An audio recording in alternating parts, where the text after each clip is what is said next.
Hey, gang, this week's episode is brought to you by Prize Picks, the easiest and fastest way to play daily fantasy sports.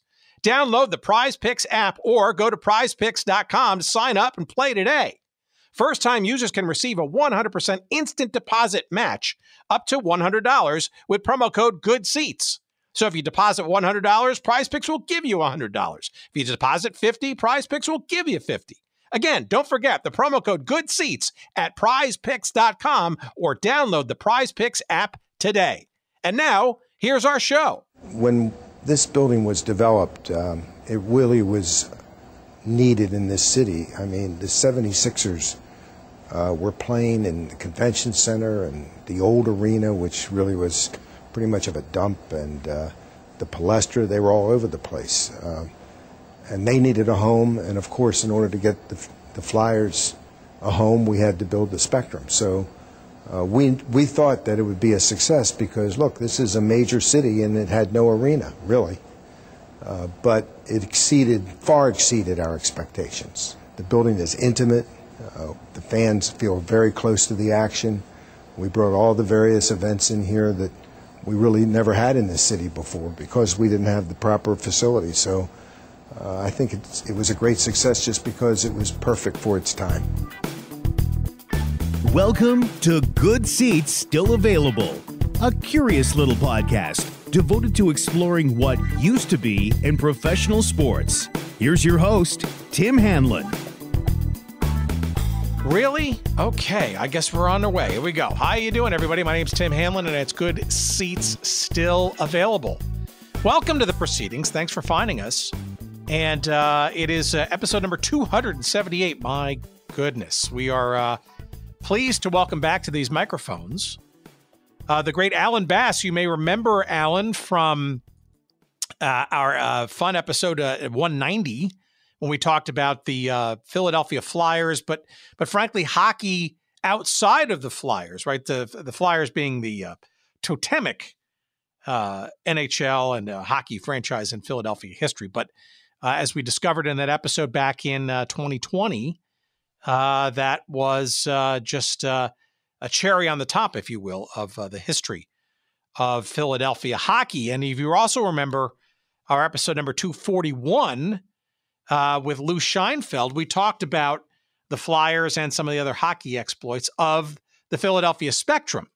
That's also an episode that will be helpful for your knowledge this week as we have Alan back to discuss his latest book about a person very much enmeshed in both of those previous conversations. He was, as the title of Alan's book suggests, the Last Sports Mogul. And that's not putting it too hyperbolically by any stretch. That is the conversation this week with Alan. We'll talk about the life of Ed Snider, the last sports mogul by many accounts. But no doubt, Ed Snider, I think the modern day patron saint of professional sports and culture in Philadelphia, well revered, passed away in 2016 at the age of 83, as revered as a champion of sports, was part of the ownership structure of the Philadelphia Eagles. We'll talk about that. Was a former owner of the Philadelphia 76ers. We'll talk about that. But was obviously instrumental in the luring of what became an expansion franchise, a relatively rare occurrence in NHL history, circa late 60s, early 70s, in the form of the Philadelphia Flyers. And the potentially largest component of that bait was the promise of and ultimate construction of the legendary Spectrum, America's showplace, it was referred to. And we've talked about that on previous occasions as well. Just part of the whole sort of dynamic that leading to things like Spectacor, a company built around the Spectrum and all the various components thereof and outside of. The founding of one of the first regional premium cable channels, which included sports rights such as the Flyers and the 76ers called Prism. He was part of the founding of what some call the first all-sports radio station, WIP, in Philadelphia. This was a guy, Ed Snider, who was, again, synonymous with Philadelphia and sports. And we get into his history, his story, some of it known, a bunch of it not really well known.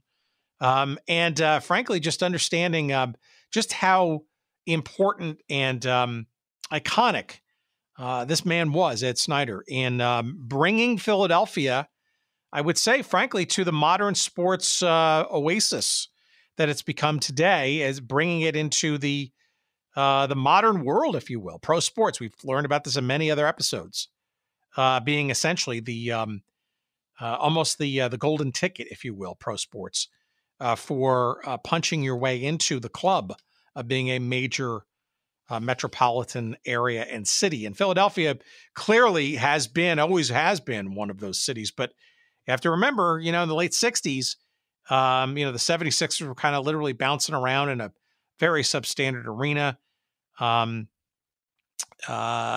Philadelphia Warriors had left for greener pastures years before that. And it was bereft of hockey, NHL hockey as well. And, the Spectrum, obviously a place for things like the Philadelphia Fever and the origination of indoor soccer, modern day indoor soccer by most accounts. World Team Tennis played there, right? That was the Philadelphia Freedoms, very famously memorialized and still sung today on many classic radio stations, with Philadelphia Freedom by Elton John, Billie Jean King and her crowd. Arena football in the Spectrum and all that kind of stuff. Ed Snider's the guy. He's the man. And we're going to get into his story, his history, and his contributions to Philadelphia sports with our return guest. Welcome back, Alan Bass. And again, the book that is coming out as we release this episode tomorrow, Tuesday, September the 27th. If you're hearing this the day before, well, just go to Amazon or click on our website at goodseatsstillavailable.com. Just search up this episode with Alan Bass, number 278. And you'll find a convenient link to it. It's if it's the day before, you'll pre-order it. No problem. You'll make sure you get it the next day for sure. Amazon will get it to you as quickly as possible. If you're hearing it on the 28th or thereafter, 29th, 28th. What did I say? What date? If you're hearing this on the 26th, that's the Monday, right? Tomorrow, the 27th, is when the book is released. If you're hearing this episode on the 27th or beyond, that's what he's trying to say. It's available now. So either way, while you're waiting, just go find wherever good books are found or our website and click through our convenient affiliate link there to Amazon. We'll get a couple of shekels of love for you doing so. Coming up in just a few moments' time, our conversation with Alan Bass. We're talking about Ed Snider after this brief and quick promotional message. And again, the book, it's called The Last Sports Mogul. It's fantastic. I've had the chance of reading it. It's great. I highly encourage it. I also highly encourage you to check out our friends at oldschoolshirts.com. Our pal P.F. Wilson in Cincinnati, another great city. And what better way to commemorate this episode, the great Ed Snider and all his contributions to Philadelphia sports, by going to oldschoolshirts.com and searching up under the cities tab, look for Philadelphia. And you're going to find great shirts commemorating lots of great sports and pop culture memories from Philadelphia and environs, including the Vet. A great shirt there. The Philadelphia Fever has a shirt there. The Philadelphia Freedom's got a shirt in there. Remember the Philadelphia Bell, the World Football League, that's there. The Philadelphia Blazers, the long-forgotten World Hockey Association franchise. There's a great shirt for them. The Philadelphia Stars of the USFL, got you covered there. Philadelphia Soul of the Arena Football League. Philadelphia Adams, old NASL, and a little bit of indoor too. In soccer frame, and even Prism, the cable channel, the regional cable channel that Ed Snider was instrumental in starting up, and almost the model, if you will, for today's regional sports networks and what they're evolving to. All those shirts and many, many more, not just for Philadelphia, but literally you pick the city. It's probably a good chance there's not only sports memories there, but also great pop culture histories of things of yore from those cities as well. Again, oldschoolshirts.com, promo code Good Seats. Make sure you use that promo code Good Seats to ensure your savings of 10% of every stinking thing that you buy at oldschoolshirts.com. Thank you, PF. Thank you to oldschoolshirts.com. And thank you, kind listener, for sticking around. This is a wonderful discussion and a great memory of an iconic contributor to the Philadelphia sports and culture scene. His name was Ed Snider. Our conversation with his name, Alan Bass. Let's talk about it. Coming up, please, as always, enjoy.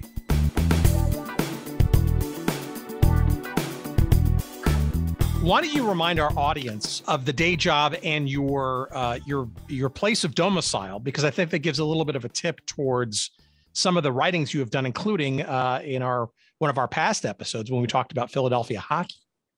Sure. So full-time, I'm a small business owner. Writing has been a fun side gig for me for many years, since college, really. And my first book was while I was in college in 2010, entitled The Great Expansion, The Ultimate Risk That Changed the NHL Forever. Of course, on 1967 expansion, when the league doubled in size from 6 to 12. My second book was published just before COVID hit. It was Professional Hockey in Philadelphia, A History. And it basically went through every professional team that ever played in Philadelphia, from the Quaker City Hockey Club in the 1890s all the way through the Phantoms up until they left for Lehigh Valley. And like you mentioned, I was on this show previously to talk about that book. And of course, I, like you, would advise any listeners interested in that to go back and listen to it. I think the episode was back in fall of 2020. Yeah, and it was a hoop because it helped us go a lot deeper into the Philadelphia sort of experience and the WHA sort of nibbling around the edges and all that kind of stuff. And, Phil and the Flyers. I mean, the whole story around the Flyers materializing, he says. It's been a long day. That was a story in and of itself, because without, I think, the Flyers, you don't have a whole bunch of stuff that came out of it, including, I think, this story in particular with one of the, I guess, sort of the most, the kernel of this story, with a K and maybe with a C, if you actually think about it. Tell me about how you come across this story and this man, and why he is and was so central to the story of Philadelphia and sports, in particular the Flyers, but far more than just that too. So I've always had an interest in Ed Snider from the time I was a kid. Having a business background and, of course, being a hockey fan, I was well exposed to Ed Snider from a young age, growing up in the Philadelphia region. But I was always mystified by him, not from a heroic aspect, but from a businessman, an entrepreneurial aspect. I understood, even at a young age, what he had built. I didn't know exactly the full history when I was young, but as I got older and as I got deeper into the business world, I really began to respect the company he grew, not necessarily the Flyers per se. That was a big part of it, and obviously the impetus for the rest of the company. But, he turned essentially a $2 million expansion fee that bought the Flyers into this multi-billion-dollar business that still exists in the form of Comcast-Spectacor today. So my interest in exploring this story was to figure out how that happened.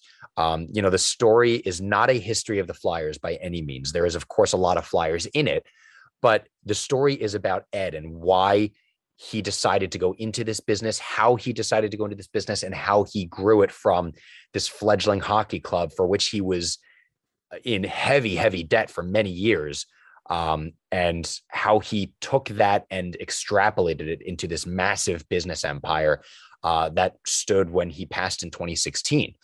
Ed had some level of presence in each of my last two books. My first book on expansion had a chapter on each of the 6 new teams, and I was fortunate to be able to speak with him about the Flyers chapter for that book. And then, of course, as I got a little deeper into my second book, the Flyers chapter there, rather than talk about a history of the Flyers, which has been covered ad nauseum and very well by Jay Greenberg, who unfortunately we lost during the pandemic. I didn't want to do a history of the Flyers in that book. So I decided to look a little deeper into how they were created and Ed Snider's and Jerry Woolman's part in that story. And as I got it deeper into that story, I got a very, very deep interest in this book, which frankly is one that I kind of expected to have been written at this stage in my life. And one that I was looking forward to reading one day from, a beat writer or someone who had covered the team for years. And when I had contacted the family, they said, no, nobody had ever reached out. And we'd be happy for you to do it.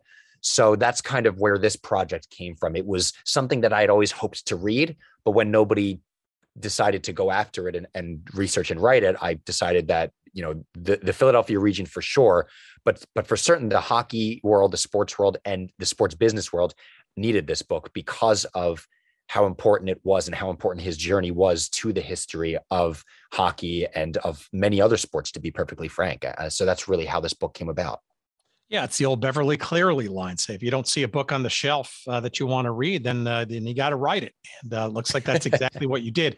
Well, all right. So, but this is a story not only of the Flyers, but also the Spectrum and its unique role in the American sports scene and all that stuff. Let's go back though to I don't want to say the beginning, because I'm sure there's lots of interesting origin stories. I'm sure you get into that, and everybody's born and everybody's got parents, everybody's got to go to school.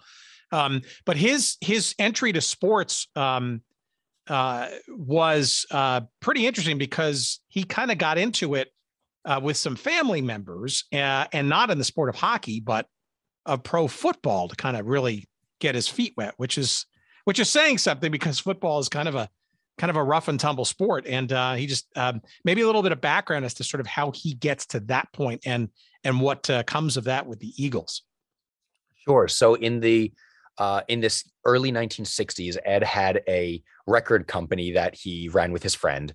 And the two of them were essentially selling record merchandisers and record racks to retail stores up and down the Eastern Seaboard. Very long story short, it's, the long stories in the book, of course, but it wasn't something that they wanted to do long term. Ed was miserable. They were successful, but they weren't wildly successful. And it didn't seem like something he wanted to do in the long run. And so they folded the business, and it's not fully known exactly how he got the job offer from Jerry Woolman, who had purchased the Eagles right around the same time. But there was a mutual friend in Earl Foreman, who was Ed's brother-in-law, was married to his sister. And Earl was one of Jerry's many lawyers, and he was a business partner in the Eagles. Jerry owned 52% and Earl owned 48%. And Jerry Woolman was also very friendly with Ed's father, Saul Snider, who was an entrepreneur and a grocery store owner in the Washington, D.C. region, where Woolman had made his living as a developer. So somehow there's a lot of various theories and stories, but nothing concrete. Somehow Jerry and Ed got connected, and Jerry offered him a job of essentially running the Eagles, because Jerry was still running his construction company, his development company. And so he was always traveling. He was building this crown jewel, the Hancock building in Chicago. And so he knew he wasn't going to be there to run the team. But owning the Eagles was always a dream of his, having grown up just a little bit north of the city. So Ed was named as the vice president of the team treasurer. He had a multitude of titles over the course of some years, but essentially he ran the day-to-day of the sports team. So Ed was actually instrumental in helping get Veterans Stadium built. It wasn't built until after he had left the Eagles, but the Eagles were playing in Franklin Field, out where UPenn is right now. And it was a fine stadium, but he knew that he was always dreaming big, and he knew that something more was needed. I would call it venerable at that point. Yes, sure. That's a great charitable, adjective. I think, right? Yeah. Sure. So he decided he used his contacts at City Hall and Jerry Woolman's contacts throughout the city to find a nice spot near a swamp in southern Philadelphia, north of Patterson Avenue, and they put a bond vote out to the city, and they raised many millions of dollars in order to build a new baseball stadium that both the Phillies and Eagles could use. That didn't get finished until after he left the organization, And so he rightfully doesn't get a ton of credit for that because it was mostly built after he had left, but he at least got the wheels moving. But from a day-to-day standpoint, for years, he ran that organization. He oversaw ticket sales. He oversaw the general manager and coach. He oversaw every aspect of that organization from a business perspective. And it really gave him the education that he was eventually going to need, unbeknownst to him, to start a hockey franchise, to run a hockey franchise, to eventually run a basketball franchise in the Sixers one day. Those years with the Eagles, and it was only about 3.5, 4 years, it gave him an exemplary education in how sports leagues work, about how TV contracts work, fighting with rival leagues. The NFL was fighting with the AFL at that time, working with government officials. He testified in front of Congress at one point as a member of a member of the Flyers, but he was referencing his work with the Eagles and his work between the NFL and the AFL and working with the merger. There was so much to learn in football because, as you know, just like today, it was one of the biggest sports in the country.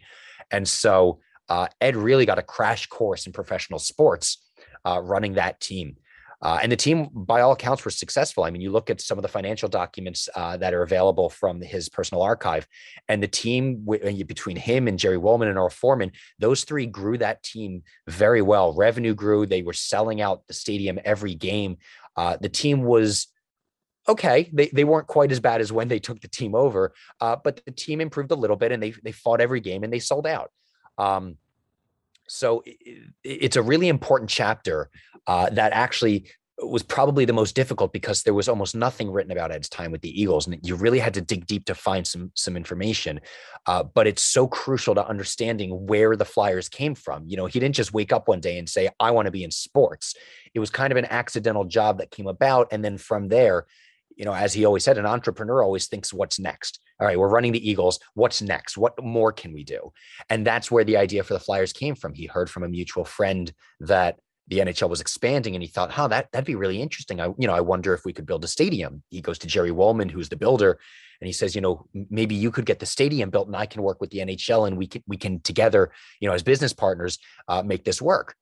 Because at that time, Ed did not have ownership in the Eagles. He was just an employee. He had an option to purchase 7%, but he never had ownership. So this was his opportunity to become a business partner with Jerry Woolman and start this new entrepreneurial effort. And very long story short, it obviously worked. They were granted the league. They were granted the team by the NHL. The Spectrum eventually got built, and it's history from there.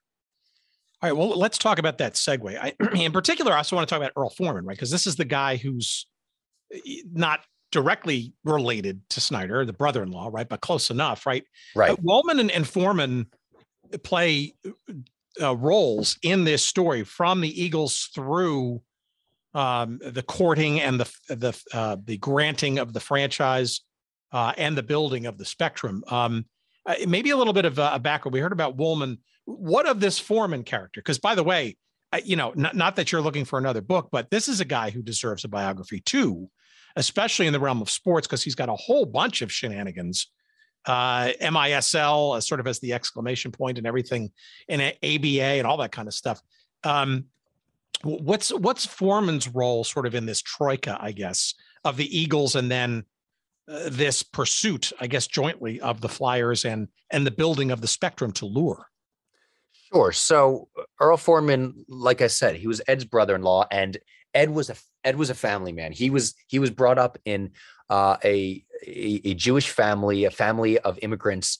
His father was a child when his parents, Ed's grandparents, basically took them out of what was then the Russian Empire. There were pogroms, Jews were getting persecuted, and they escaped and came to the U.S. So Ed was always taught from a young age that no matter what happens, family always comes first. You always stick with your family. And Earl Foreman had a similar upbringing.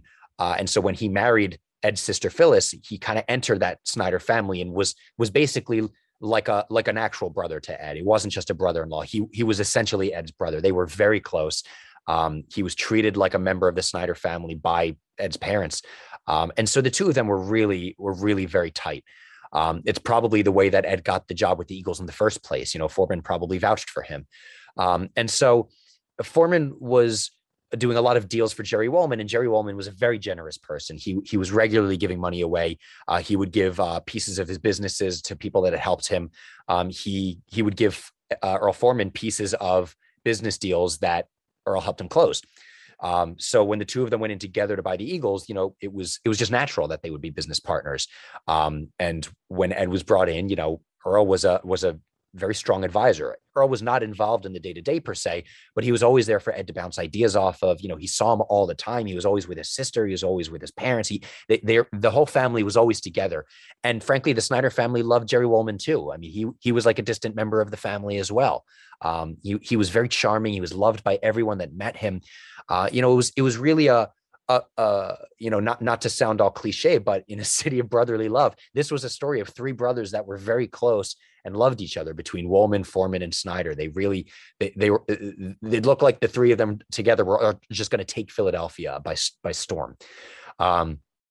Essentially, and I won't go too into detail with it because, I got to leave something for the readers to read, but there's a very, very lengthy story about Jerry Wolman's financial issues stemming from a big problem with one of his projects in Chicago that eventually led to a very, very messy and acrimonious breakup between him and Snider. And it led to a pretty acrimonious breakup between him and Foreman as well, because Wolman ended up firing Snider from the Eagles without checking with his business partner.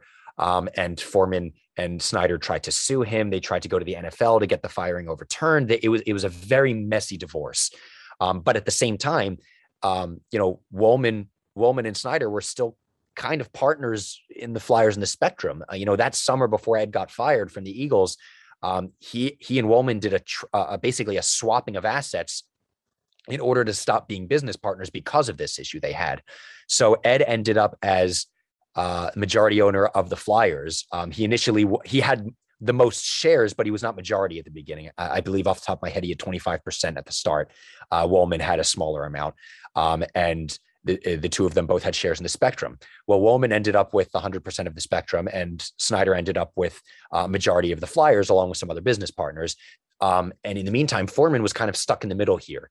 There's even a scene where he goes to Saul Snider to say, like, what am I supposed to do here? I've got my business partner and my brother-in-law and I'm stuck in the middle. And Saul's answer was, blood is thicker than water.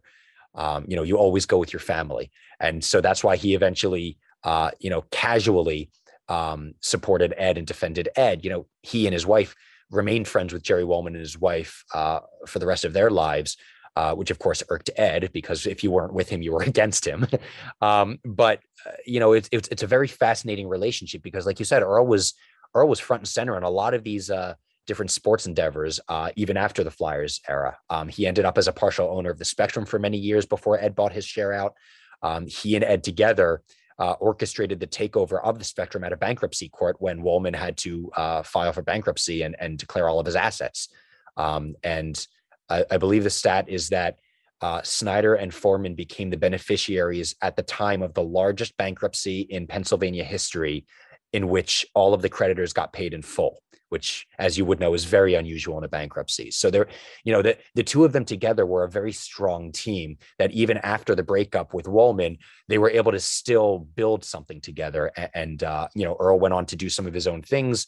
He and Ed, of course, remained very close until his death a few years after Ed passed. But they were like real brothers. It wasn't just a brother-in-law relationship. They were like brothers, and they worked together for many years. What was the Hancock Tower project in Chicago the source of the beginning of the end of the teetering towards bankruptcy, or was it something else? Yeah, for sure. It was that project, essentially, that after the building was about a third built, it started settling it into the ground as if it was fully built, and they realized that the footings were poured incorrectly, and so they had to tear the entire building down and start from scratch. And Wolman didn't have the capital to do that, and so basically it ruined him. It was a very expensive project. It was, tens of millions of dollars he reportedly lost on it. And, it put all of his assets at risk, the Eagles, the Spectrum, everything he owned. And he tried very hard to keep the Eagles because it was his dream to own them, and he didn't want to give them up. But eventually he was forced to pretty much put everything into bankruptcy. So tell me about this, the ideation, before we get into sort of the post split and the Flyers and all that stuff, the ideation of the Spectrum and the pursuit of an expansion franchise in the NHL for Philadelphia? Because that's part of the story as well. Because you're talking about what, 1966 or so, right? And the NHL had not expanded at that point, right? As we've talked about in previous discussion, right? Beyond the quote unquote original six, right? And Philadelphia had always been kind of nibbling around, never quite sort of either ready or deemed ready by the NHL or the NHL conservatively still not wanting to look beyond those six franchises that had coalesced since the war. What of the dynamics around Philadelphia getting a franchise, and how much was a brand new building promised as part of that key to getting that designation, that franchise? So for the listeners that don't know, Philadelphia had an NHL team in the early 1930s called the Quakers that was essentially a temporarily relocated team from Pittsburgh, and they lasted 1 year. They had arguably the worst season in NHL history, and they barely sold any tickets, and then they were gone. They had an opportunity in the 40s to get a franchise when someone from Philadelphia attempted to get the rights to the Montreal Maroons that were defunct and build a new arena at the former site of the Baker Bowl. And then the city it got pretty much squashed by the city. And then after that, they, like you said, they nibbled around the edges, but the NHL was very conservative at the time. They were very happy with their six teams. They were successful. They were selling to almost 100% capacity. They had very little interest in expansion. The impetus for the NHL suddenly realizing they had to expand, because even in 1965, Clarence Campbell, the NHL's president at the time, said over and over again, we have no interest in expansion. It's out of the question. We have no desire for that. But they were looking for a TV contract because they realized when you're selling 100% of the seats, there's nowhere else to grow. You can't grow revenue other than just raising ticket prices, which was not something they were really want to do. They met with some TV executives, and they were essentially told, well, the Western Hockey League has as much a chance of getting a TV deal as you guys do, because you have six teams and a handful of them are in Canada. You have almost no American markets. The Western League at least is in California. They've got some of the big markets under them. So the NHL realized, oh man, if we're going to want to get this TV contract, we're going to have to add some teams. And it was, they had to be dragged kicking and screaming, basically. Essentially the Rangers president, a guy by the name of Bill Jennings, he was an entrepreneur like Ed was, and he saw the future. He said, we have to expand. We need to grow the game. We can't just keep sitting in this small pond as big fish. We need to grow the game. And he was really the one that convinced the board of governors and the president to expand. So what they had agreed on was two teams in each region, two in the West, two in the Central, and two in the East. They knew they needed a team in the Bay Area because they needed that market for their TV deal.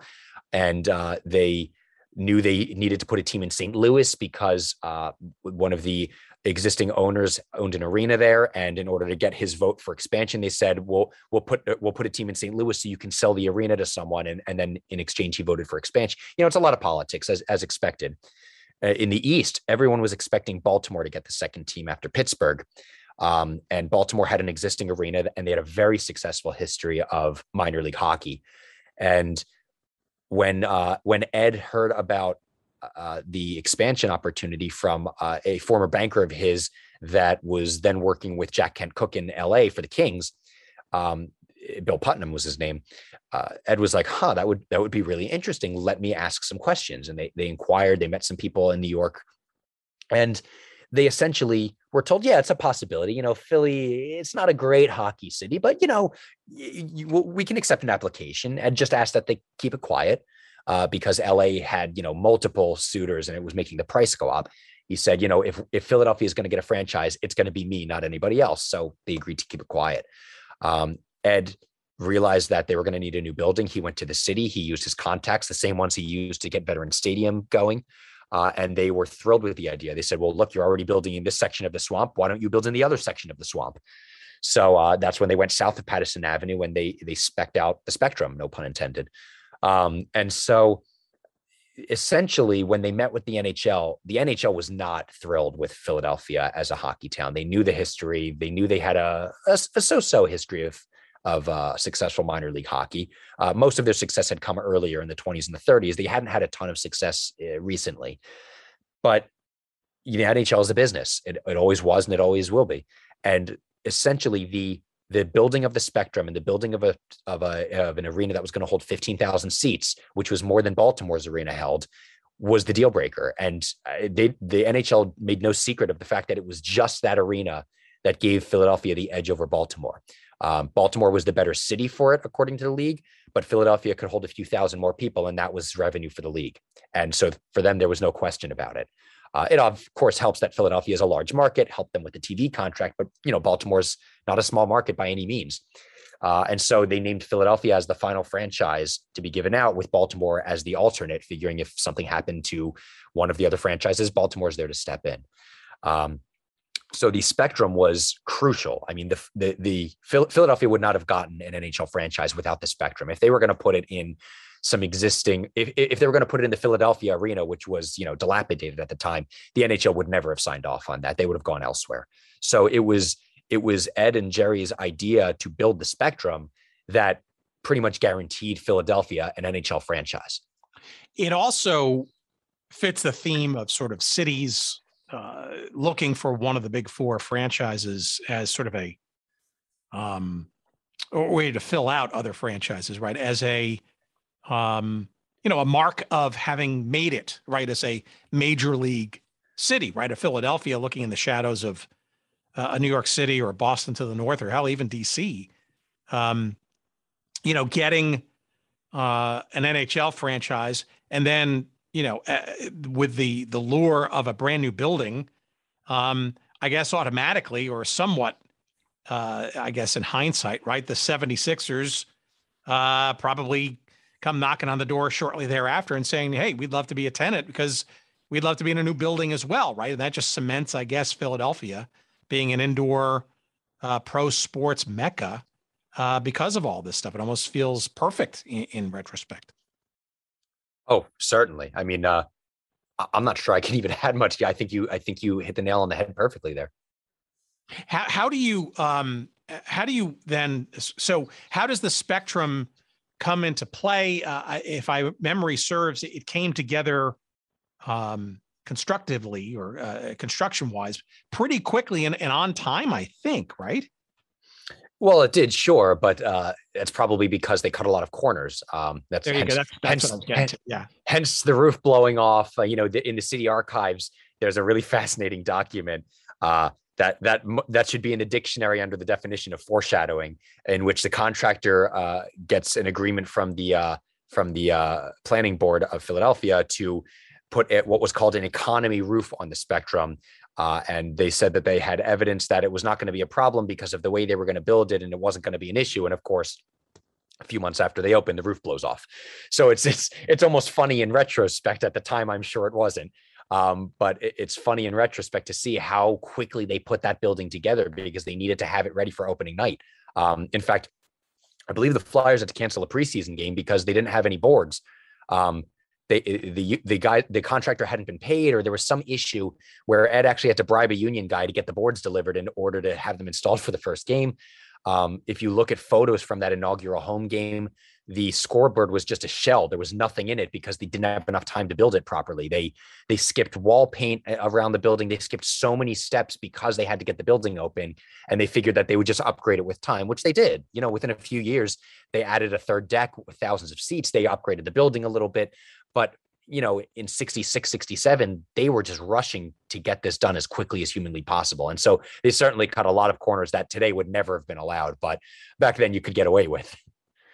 All right. Well, the title of the book is The Last Mogul. And I guess so it's clear that there's sort of a twin set of stories here with Snider in this period of time. One is the Flyers and the other is the building and the Spectrum. How parallel or entwined are they, or what part, I guess, of moguldom allows him to get that title? Is it the building and then what becomes off of that leveraged into Spectacor, or would you call it also, or maybe separately, or only really the quick ascent of the Flyers, 1974, winning the championship pretty darn fast in modern day terms, or I guess the easy answer is it both? So it's certainly both. From my perspective, the title, The Last Sports Mogul, is mostly from the business side. When I say the last sports mogul, what I mean by that is there were plenty of people before Ed who made their living and made their fortune on a sports team, but it's very hard to find someone after him that did that. For sure, at this stage, you need to be independently wealthy already in order to become an owner of a sports team. I mean, the last expansion franchise in the NHL went for $650 million. Nobody's going to the bank and getting a $650 million loan, nor is the NHL allowing someone in to their ownership group who doesn't have money to support a franchise. At the time, Ed had nothing to his name. He had a house with a mortgage, and and that was pretty much it. I mean, he didn't have any other assets. He went to a bunch of family members, friends, banks, and got a ton of loans. He put a second mortgage on his home, and he was a few $1 million in debt and started this hockey franchise. And then by the end of his life, he was worth, I believe the figure was $2.5 billion or something like that. Now, you can't really point. It's very hard to point to anybody after Ed who started with nothing and made their money with a sports franchise. That is such an unusual story. Most people had a side business or something else that earned them a living, like Jerry Woolman. Jerry Woolman was a very, very successful developer. That's where he made his money. He bought the Eagles and continued to grow his wealth from there. Ed started with nothing. In fact, he was still worth nothing years after the Flyers were successful because he had so much debt. It was actually the debt was worth more than the Flyers were worth. So in terms of calling him a mogul, to be able to take something like that and build it into what he built it into, which was, the businesses that encompass Spectacor that eventually merged with Comcast to become Comcast-Spectacor. I think that's what I'm referring to. The Flyers and the Spectrum were certainly the core of the business, but they were by far all of it. They were by far not all of it. They built out an arena management company, a ticketing company, a merchandising company, a radio network, a sports network. They had Spectacor Films for a few years. They had so much to that business that just kept growing. And that a lot of that was Ed's entrepreneurial vision. Right now, if you look at ownership and corporate structure of sports teams, specifically hockey teams, they have all of these businesses intertwined. Most of them do already. But in 1967 and in the 70s, nobody was doing that. It was just an NHL franchise, and that was it. It was just a standalone business. Ed was one of the first people to come up with the idea of building businesses on top of each other. And like spokes of a wheel, they all supported one another, and working together grew the pie. It also helped him understand that, if the hockey team had a bad year or a couple of bad years, he wasn't in trouble because he had all of these other businesses that were supporting the entirety of the company. So, if the Flyers had a lean few years, if attendance dropped a little bit, he could still support the team. He could still cover the finances required to run the team. Because, it's no secret that the Flyers were his passion. They were the core of what he loved most. He put everyone else in charge of running the other businesses, but he always wanted to remain somewhat involved with the Flyers, albeit at arm's length, but he always wanted to stay involved with the Flyers because that's what he loved. He loved going to the games. He loved interacting with the fans. He loved expressing his passion for the team. He loved the fans' passion for the team, the city's passion for the team, but it's those other businesses that allowed that team to continue to exist even through the tough times.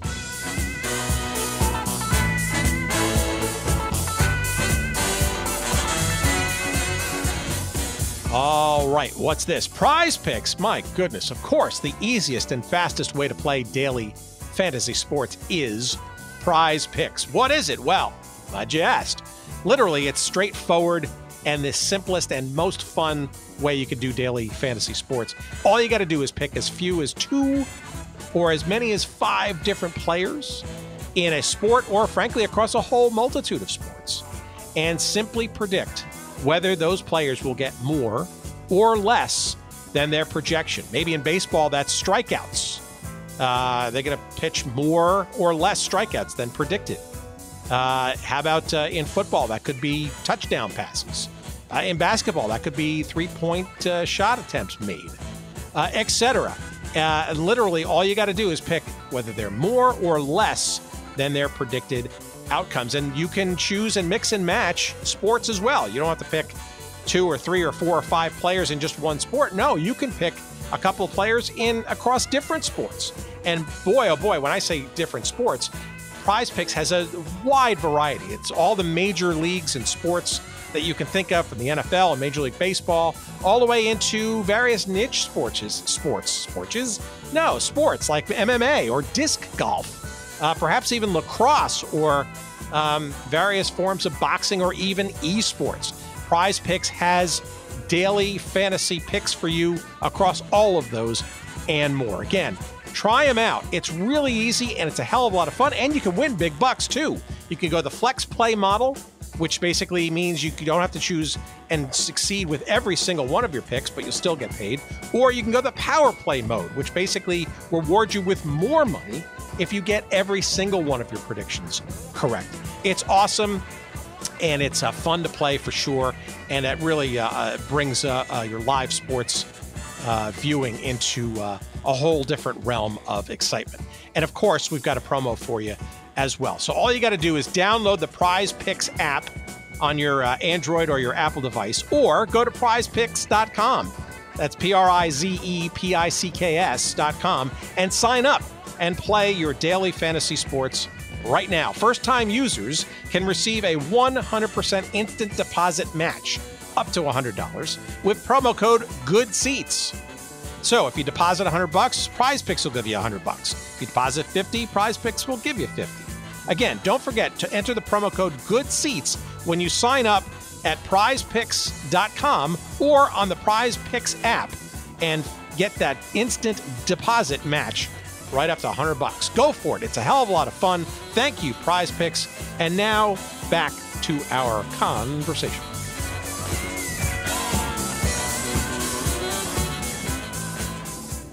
Yeah, we had Lou Scheinfeld on last year, and clearly there was a relationship there too, in which I guess Lou was kind of more of the kind of get it done guy, while Ed was kind of sort of the builder guy as it relates to the spectrum and the various pieces that sort of emanated out of that. Do I kind of have that right, or is that relationship more confusing or convoluted than I just described? Sure. Yeah. I mean, look, like any business owner, Ed employed a lot of vice presidents and managers at that time. Lou was a very essential part of the Flyers in those early years. As the business grew, of course, there were many, many more people that were helping build that company. But for sure, in the early years, Lou was definitely very important to Ed and a very strong advisor to him the first few years. What kinds of other businesses, you kind of alluded to them, but they're not just sort of like random. It almost seems like they were very either on purpose or maybe by happenstance or somewhere in between, synergistic to this spectrum thing and the programming for it, either related to it or outside of it. But it almost seemed like it was almost strategically almost brilliant in hindsight.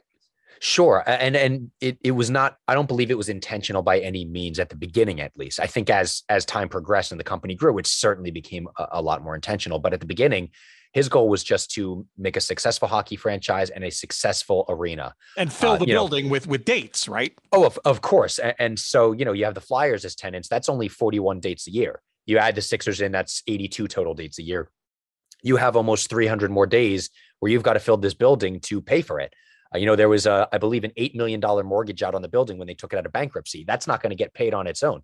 And so they made a very, very cognizant effort to fill this building with every possible event they could. And they were one of the first arenas in the country to do that. They booked everything, ballets, circus, ice shows. The Ice Capades are one of the biggest ones. They had jazz festivals. They had concerts. They had so many events, and the building was filled all the time. It was one of the hottest arenas in the country. So because of that, they're selling so many tickets.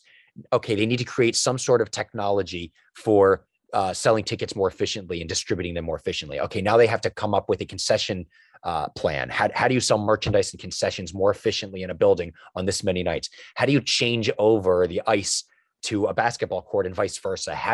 There were so many questions that came from managing all of this, and most other cities did not have to deal with this. So they were on their own in figuring this out. From there, as other cities and other arenas started seeing how successful the Spectrum was, they would literally reach out to Spectacor, which was Ed's management company that oversaw all of the businesses, they would reach out and say, can you help us out? Can you maybe consult with us? Could you run our arena? And at the beginning, Ed was like, no, we've got enough to do. We've got enough to do. And after turning them down, I believe it was Nassau Coliseum that kept coming to them first, up in Long Island. And after a few times of turning them down, he had to kind of step back and say, well, wait, that's not what an entrepreneur does. A constant in Ed's life was, what would an entrepreneur do? If there was something that he was saying no to, but in reality, it was a smart business move, he had to always take a step back and say, why am I saying no to this? An entrepreneur doesn't say no to a good business idea. And so eventually he was like, well, maybe we should be doing this. Maybe we should be managing some other people's buildings. So that's where they start doing arena management. And then they get, 1, 2, 5, 10, 20 clients. At some point, I think Global Spectrum, which is what it was called after the Comcast partnership, I believe they had a few hundred buildings they were operating throughout the country at some point. It was the biggest part of the business. So you get that, you get the concession stands, which then can manage other concession stands around the country. You have a ticketing software, which can manage other ticketing softwares around the country. So you've got this collection of businesses that really were created just to run the Spectrum in his own business, that he then realized could be broadened and grown to run other places of similar style around the country. And that's where you get this massive growth in this corporation that then becomes what Comcast-Spectacor is today. And they're still doing all of that today. Yeah. And that probably aided and abetted. I'm sure Prism, the cable channel, or the, I guess it was called the subscription TV service at the time, was part of that. WIP, the radio station. I mean, there's all these sort of things that are not so tangentially related that just aid and abet all of it, right? Promotion, the television and subscription version of such, if you can't get to the actual arena. And I'm sure, frankly, almost what seems like, if you look at the pro sports tenants history of the Spectrum, almost a license to help begin or underline the importance or create some validation for any fledgling league that's looking for an indoor place to play, such as World Team Tennis with the Freedoms, or the National Lacrosse League of the mid-'70s, and hell, the MISL, Mr. Foreman in particular, and even the indoor soccer proof point even earlier than that, with the Adams playing the Soviet team there. So the Spectrum, this arena, certainly in the 70s at least, was almost a mecca of sorts for all kinds of sports inventions that were sort of going on around there. Absolutely. It was a gateway, and it was such an impetus for success of all levels, whether it was Ed, whether it was, like you said, a team that was able to play there. It was such a crucial part of Philadelphia for so many years, and it really helped the city's sports image become what it is today. How does he move along then with this company? Because it's clear that for a bunch of years, the 70s in particular, the Spectrum was the indoor showcase. I guess it was called America's Showplace, right? Right. Concerts and stuff too. The acoustics were really good. But fast forward from all of that, because politics, the city, the aging arena, or the, shall we say, quickly constructed arena didn't sort of hang on or last out that long. And in today's terms, right, 20 years, I guess, is it's kind of a leisurely pace for the lifetime of an arena. What happens, because that whole complex down there in that part of Philadelphia, it seems like it was in the crosshairs of the city and maybe the teams itself, and the Spectrum wasn't sort of looking better for the wear, shall we say? Right. So it kind of started when the Sixers owner, Harold Katz, who had constantly butt heads with, Harold Katz started poking around other areas looking for a new arena for himself and for the Sixers. Frankly, he was tired of paying rent to right. He was Snider. a tenant. Yeah. Right. And he wanted to be able to make his own money on the concessions. You know, what a lot of people may not understand about sports business is, currently for the Sixers, if you're a tenant of Comcast, who owns the Wells Fargo Center in Philadelphia, you don't make most of the money there. You get your tickets, you get your ticket revenue, but the arena generally keeps most of the concession sales, a lot of the merchandise sales, the suite sales. So there's a lot of revenue that you miss out on by just being a tenant. So the Sixers were looking for that revenue. It's easy money if you can have your own arena. So he started talking to New Jersey and Camden and the Philadelphia and the Pennsylvania governments. And Ed was, of course, trying to keep his tenant. He didn't want to lose 41 days a year of revenue for himself. So, he and Harold Katz had a very tough relationship from about the late 80s to the mid 90s, when they finally got shovels in the ground for what became Core State Center. And it was a huge political football between Philadelphia and Camden. At one point, Ed made it seem like he was willing to move the Flyers to Camden, though everyone in his inner circle knew that wasn't going to happen. But he never straight out threatened to leave. He just, would conspicuously show up in the news touring a new site in Camden, kind of thing. Just to remind the politicians in Philadelphia, hey, I need you, but you also need me a little bit. He really, just like it was a lot of his doing in his mortgaging his life back in the 60s to get the Flyers started and the Spectrum bailed out of bankruptcy. It was the same thing with him in the 90s. He struggled for so many years to get that project going. Almost 30 years had passed since they built the Spectrum. And, obviously there were more laws and regulations. There were tighter financial regulations. It was much harder for him to get loans from a bank, even though he was worth hundreds of millions of dollars. He multiple times had loans fall through because of one little thing that couldn't get fixed. And at one point he was almost ready to throw the whole thing away. He had an agreement with Prudential for a huge, almost $500 million loan, I believe it was, on the Core State Center, on what would become the Core State Center. And he had mortgaged everything, literally every asset he owned, except for his Stanley Cup rings, which he was not willing to put on the bank sheet. He put every home, every piece of art, his plane, everything he owned, he put up in order to get this loan.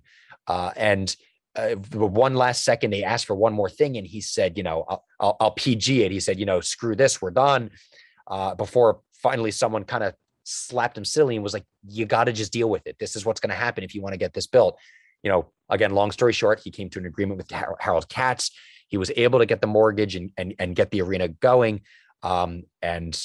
Very soon thereafter, Comcast came calling, and they ended up merging together, or Comcast ended up acquiring the majority stake of the team and the arena, et cetera. And they kind of grew from there. Wasn't he wasn't the tentative name of this new construction going to be Spectrum 2? That was more the name of the project. Sure. That wasn't necessarily going to be the name of the building. They hadn't really decided on it yet.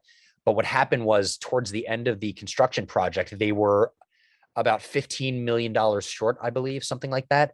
And Ed was tapped out. He could not get another loan, and they needed the money to finish the building. And so at the time, there weren't a lot of naming rights for sports arenas, but as was typical for Ed, he decided, well, I'm going to try something new. And he went out and tried to see if he could get a corporation to pay him $15-20 million to put their name on the building so he could finish the building.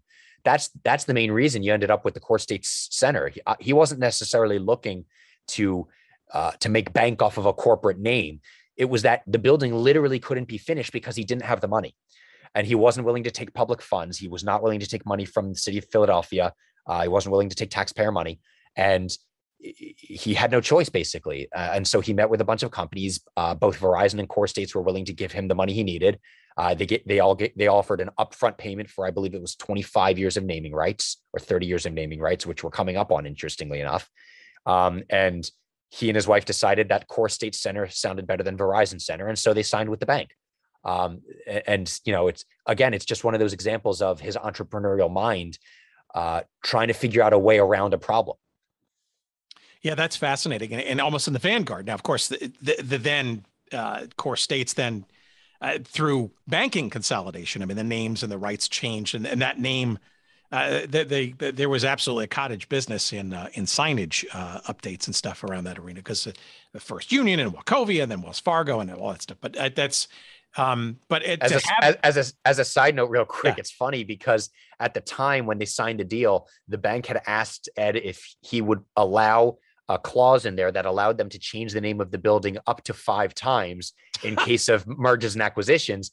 And he kind of looked at them funny and was like, all right, sure. Like that seems weird, but fine, whatever. Like that's not going to happen. And sure enough, they've used, I believe, 3 of them.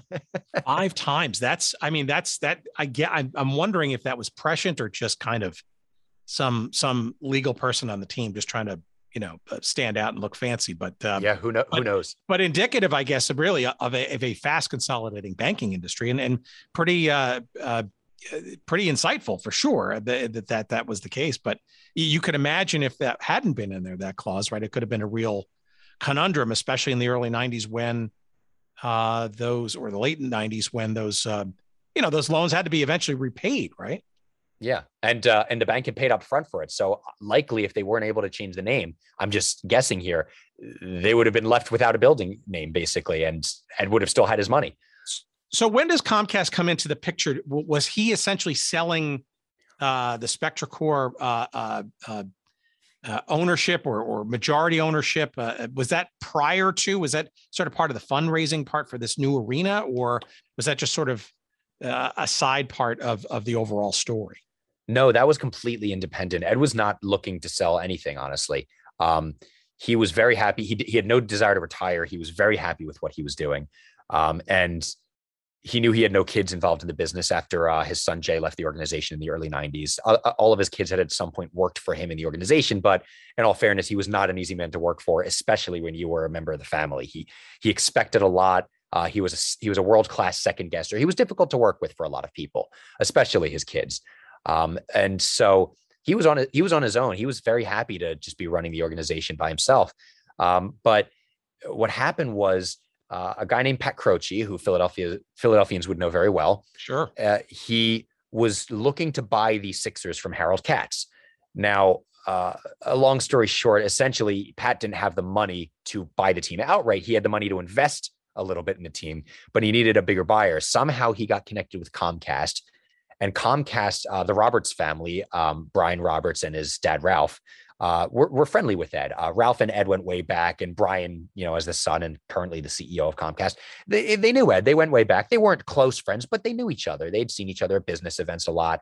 There's even a scene that, unfortunately, I couldn't get more than one perspective on, but there was a scene sometime in the 80s where Ed, Ralph Roberts, and a bunch of other big shots in the city got together to try to do something like this earlier because they saw how it would benefit each of them.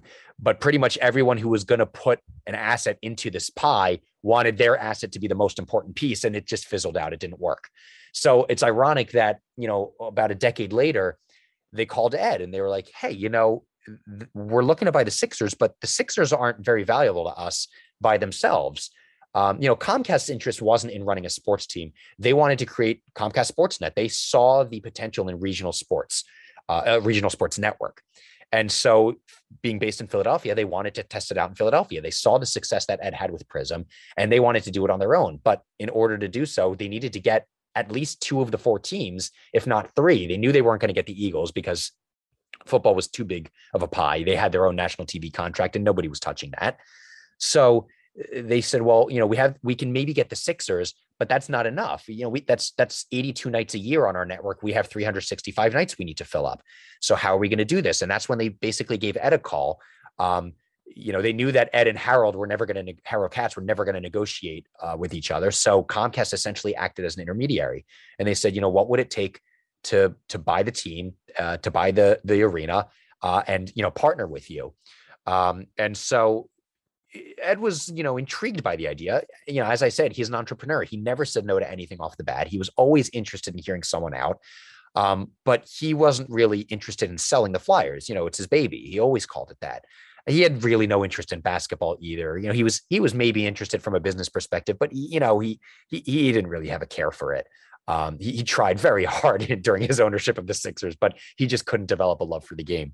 And essentially, he got in a room with Brian Roberts and the legal counsel on both sides, and they talked some ideas over. And he liked the ideas, And then when the Roberts left the room to talk something over amongst themselves, Ed was talking with his advisor and he was like, I don't really want to sell the team. This is a really great business opportunity, but I'm not interested in selling the team. And when Brian came back in the room, he said, look, Brian, I'm not interested in selling. I want to work with you, but I'm not interested in selling. And Brian was like, that's great because we don't want to fully buy you out. So essentially it was a deal where the two of them wanted the other one involved still. Neither of them wanted the other one gone. Ed still wanted to run the Flyers, and Comcast really didn't want to run the Flyers. They wanted to have control of the business aspect of it, but they didn't want to run the team. They didn't want to have that appearance that a faceless corporation was running a hockey franchise that was so beloved to the city. And so they essentially crafted this deal, which is very unique, and Comcast never before and has never since crafted a deal like this, where Comcast became, in this new endeavor then called Comcast-Spectacor, Comcast became a 2/3 majority owner of the team with controlling interest. However, Ed held the controlling interest in the team as the managing partner, which means Comcast owned the majority of an entity for which they did not technically have managerial control. And they have never done that before with all of their acquisitions they'd made, and they've never done that since. And one might ask why they would do such a thing. Did Ed outfox them and the answer is no. The Robertses and Snider had such a deep trust of each other. They knew that neither side was going to try to screw the other. They of course put all the safeguards in place. Each could buy the other one out at any given time, which essentially meant Comcast could buy him out because Ed wasn't going to have the money to buy out the other 2/3 of this insanely huge organization that they were creating. But Ed wanted to keep running the team, and Comcast wanted him to run the team. Philadelphia loved Ed Snider. Even up in the turn of the 21st century, his opinion polls were fantastic. He had a huge, not to use a political term, but he had a hugely positive approval rating. There's always a subset of people that didn't like him or thought that he meddled or whatever, but Philadelphia as a whole really loved Ed. They loved his passion. They loved how he was willing to try so hard to win. For him and the fans. They loved how he treated the organization like it was his, but also fully acknowledged it wasn't his organization. It was the city's organization. And he was just kind of holding the reins right now before someone else took over one day. It was Philadelphia's team, and he could never forget that. And he made sure the city never forgot that. So people loved Ed Snider. They had a trust for him of running this team. So, he didn't go into the Comcast deal looking to get rid of anything. He was more just, it piqued his interest, but it worked out for him because, it got rid of this massive debt he had on the arena. It got rid of a lot of the financial stress he had in still being a single person running this multi-$100 million organization, whereas other teams at this point had big businesses behind them. So to get Comcast backing was really an enormous piece of allowing them to grow even further and to become the size that they are now. Well, and essentially this new building essentially allows them to be a mogul all over again, right? I mean, the Flyers, the 76ers, I mean, all the influence of helping Philadelphia still stay relevant and modern in the entertainment space when it comes to the indoor variety.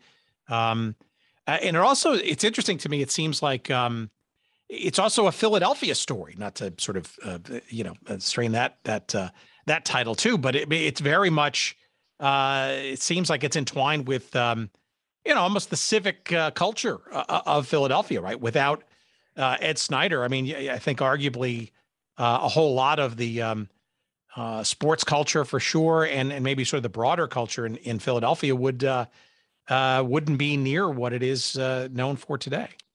Certainly, and that has to do both with his business decisions, the Flyers, and also his philanthropical work. I mean, even forgetting the Ed Snider Youth Hockey Foundation for a moment, he was charitable from the 70s onward. Even when he didn't have a lot of money, he was always charitable. His father would regularly give money away to people, money he didn't have. He was just raised to be generous and to give away what you can to other people because there's always someone less fortunate than yourself. And so he was regularly supporting all various pieces of charitable organizations in the city, ultimately ending up with the creation of Snider Hockey, which is a huge organization right now. And it's one, and just so you and your listeners know, a portion of the proceeds of this book actually are going to Snider Hockey. It's something that Ed would probably have wanted because as proud as he was of the Flyers, he was so beyond proud of Snider hockey and what it has done for the city of Philadelphia. And in the 6 years since he's passed, it's multiplied in size. They really have done incredible work in trying to get kids in the inner city of Philadelphia to stay in school, to graduate high school, to go to college. They're getting kids hockey scholarships so they can attend college and develop real life skills so they can go out into the world and be successful. And that was, it was Ed's vision for that to happen one day. And so he had such an immense impact on Philadelphia, even forgetting what he did with the Flyers and with Spectacor. I mean, his legacy, I think I say at the end of the book, if the Flyers shut down tomorrow, his legacy would still be so incredibly felt throughout the city for many, many years because of his charitable work. And I think it's important to recognize both of that. He was an entrepreneur, certainly. He always said money isn't the reason, it's the reward.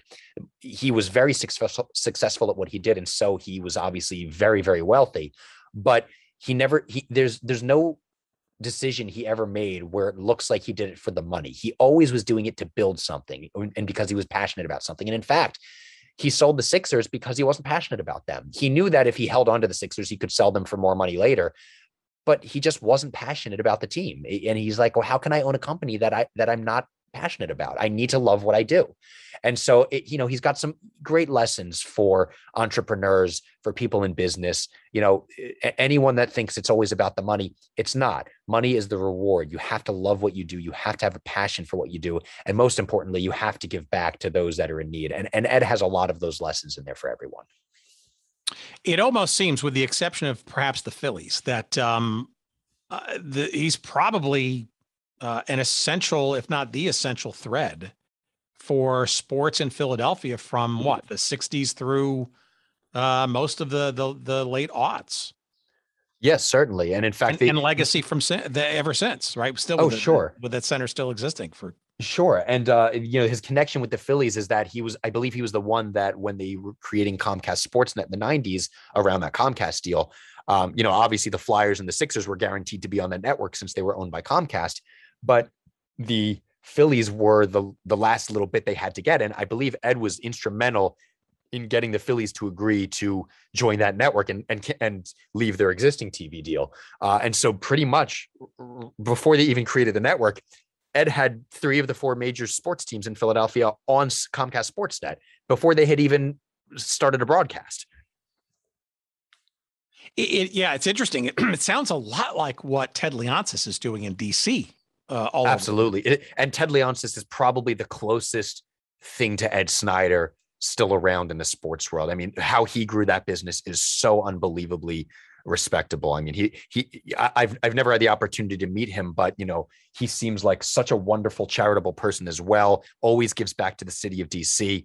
And in fact, Ed was probably very close with him, having grown up in DC. Ed was always visiting Washington because he had family there still. So I'm sure Ted and Ed, having served on the board of governors for many years together, were very close friends.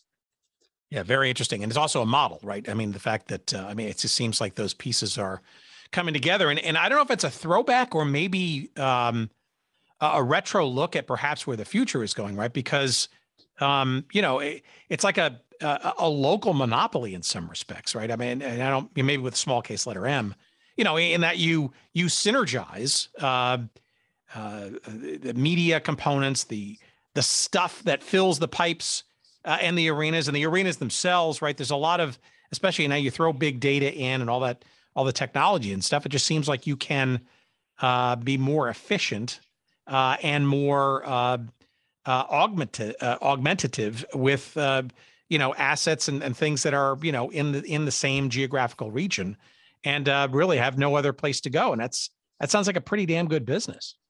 Yeah, and Ed from a young business age, I should say, from his 20s, he understood the importance of controlling the distribution of his sports team. So that's where you get Prism, because he didn't want the fate of the public facing portion of his team to be in control of someone else. He wanted to be able to control that distribution. Who's going to see my team? How are they going to see my team? He was a brilliant marketer is what he was. And he learned that from a young age, working in his father's grocery store. He learned how to properly present things. He learned to, it sounds comical, but he learned how to properly stack produce in an attractive way so that people would go to this stack instead of this stack. He learned how to properly showcase product to people. And so he used that knowledge in sports. How do I show this team to the city? How do I show this team to a national audience? How do we have to change things around if we're on a national TV channel versus a regional TV channel? What do we have to do to control and heighten the distribution of that team?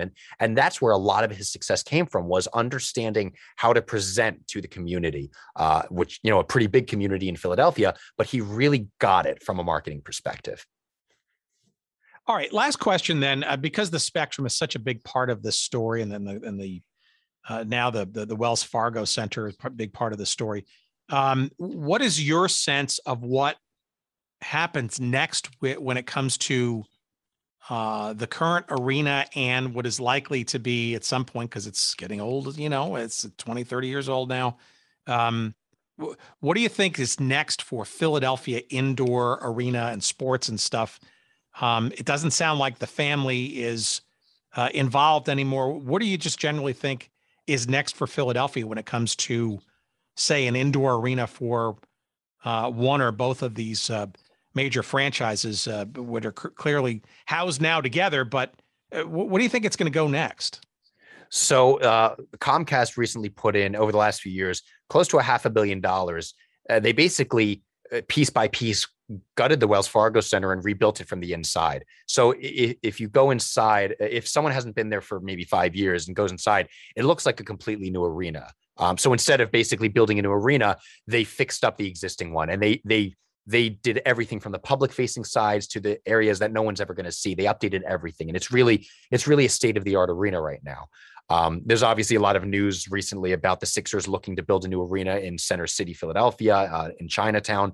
Who knows where that's going to go? They've gone this route before, and I'm not a politician. I don't know how that's going to go, if it's going to be successful or not. But Comcast seems very set on the Wells Fargo Center. You don't put that kind of money into re-outfitting a building, or refitting a building, if you don't plan to be there for a very long time. There's also that spot where the Spectrum used to stand, and there's been a lot of talk that they're going to put a gaming arena there. The Philadelphia Fusion is a huge part of Comcast-Spectacor right now, and they look to be trying to put an arena there to house them. Gaming is very, very big now in the sports world. So there's a lot of coals in the fire, and Comcast does get a bad rap by the fans right now, and I understand it. It's the team's going through a very tough time in the Flyers right now, and they know it. And what I would say about that portion of it looking forward is they know, they understand that this isn't a blind company. It's very easy to look at a corporation from the outside, a big one like Comcast, and say, oh, they don't care, they just care about the money. That's not true. The people I've spoken with are intensely concerned about what's going on with the Flyers organization and about the perception, and they are actively working on trying to make that better. And honestly, a lot of that is learned from Ed. Ed's tenure, it's easy to look back at it with rose-colored glasses and say, oh, it was 50 years of peaches and cream. It wasn't. There were a lot of really tough years. There were a lot of years that he just was angry and upset night after night when the team was struggling, when business was struggling, when there was a problem. But he always found a way to turn it around. And he always found a way to get back to basics. And a lot of the public may not see it yet. Someone understanding what's going on in the inside would start to see a little bit of the pieces going into place, but the public will soon see how Comcast is working to regain the trust of the fans and to really fix any of the issues that are there.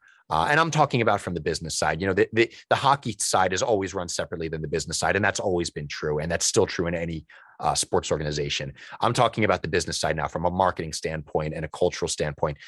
They are trying very hard, and I know the people running that organization, and they're going to get it. They're going to get it turned in the right direction for sure. So, what do you think Snider's legacy is? I think you've kind of nibbled around it, and is there any physical presence or memory or recognition of his contributions anywhere, either in the arena or in the city or elsewhere? So there is a statue just below his former office outside on the outside concourse of the Wells Fargo Center. One of the things that people do is they walk by and they rub his Stanley Cup ring for good luck. There's a mural of him that went up in Kensington, which is one of the areas where Snider Hockey pulls a lot of their students from. And there's a lot of things around that have his name on it.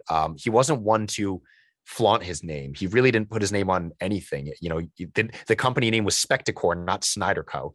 And the only things he put his name on was the Ed Snider Youth Hockey Foundation and the Snider Center, which is part of the business. It's a Center for Capitalism Studies at University of Maryland, his alma mater. His legacy should be entrepreneurship.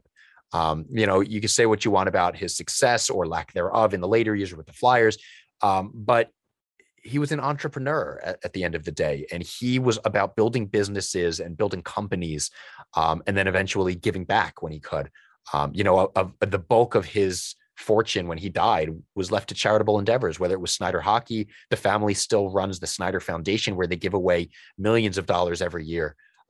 So he was a brilliant business mind, despite his many flaws, as all of us do. All of us have them. He had many flaws, but he was a brilliant business mind. And I think that entrepreneurial spirit and that passion should be his legacy. And anybody that worked with him knows that it was the passion that drove him every day. He always came to work excited about what was next. What can we do next? What can we do more? And that's something that anybody that worked with him certainly learned. And I think that's why the city respected him so much, was because no matter what he did, even if he failed at something, he did it with passion and he did it with 100% effort. And that's really, at the end of the day, what Philadelphia asks for.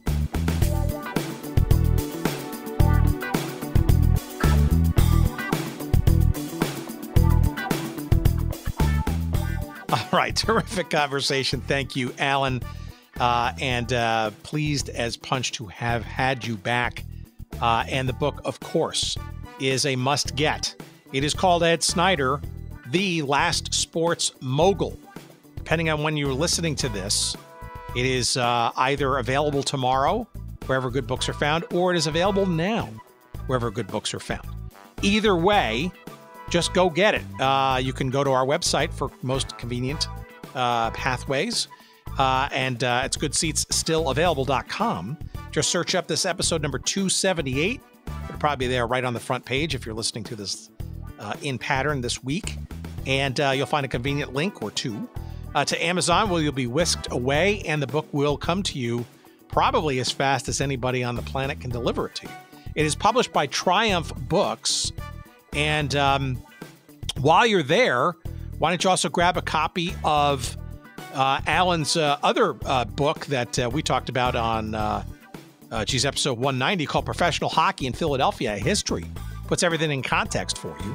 And then while you're also there, why don't you also pick up a copy of Lou Scheinfeld's book from our episode 241, called Blades, Bands, and Ballers, How Flash and Cash Rescued the Flyers and Created Philadelphia's Greatest Showplace. All of those books would look handsome together on your bookshelf and would dramatically increase your knowledge about Philadelphia sports history. I think we'll have you covered there for a good portion of it. And you can thank me later. You can follow Alan on Twitter at Alan Bass Writing. It's Alan, A-L-A-N, Bass, B-A-S-S, Writing. You can also follow him on Instagram, the same, Alan Bass Writing. And of course, you can follow him on his website too at, what do you think? AlanBassWriting.com. See what he did there? Fantastic. While you're on the web or on your mobile device, bookmark and return regularly to our website, goodseatsstillavailable.com. Don't forget the two S's in between there, goodseatsstillavailable.com. All of our episodes, both past, present, and future, will be found there. Of course, the best way to get and ensure that you have every episode is to find us, follow us, and or subscribe to us, whatever the dynamic is, on your favorite podcast player / device-ish thing, app, whatever. We publish every week, usually around late Sunday nights, early Monday mornings. And of course, you can rate and review us on Apple Podcasts or Spotify or wherever else ratings are allowed. 5 stars, greatly appreciated. And what else? You can follow us on the social media feeds too. On Twitter, you'll find us at Good Seats Still. On Instagram, you'll find us at Good Seats Still Available. And on Facebook, you'll find a little page devoted to us as well. Email is hello@goodseatsstillavailable.com. And thank you to Jerry Payne again for your weekly chores. Well done, as always. Jerry Payne, Audio Excellence. And of course, we can't do this without you, the listener. Our great appreciation once again for tolerating another fun-filled, at least for us, episode. Thank you again for listening. Until next week, we wish you a fond adieu. Yes, that's what we're trying to say. And until then, see you.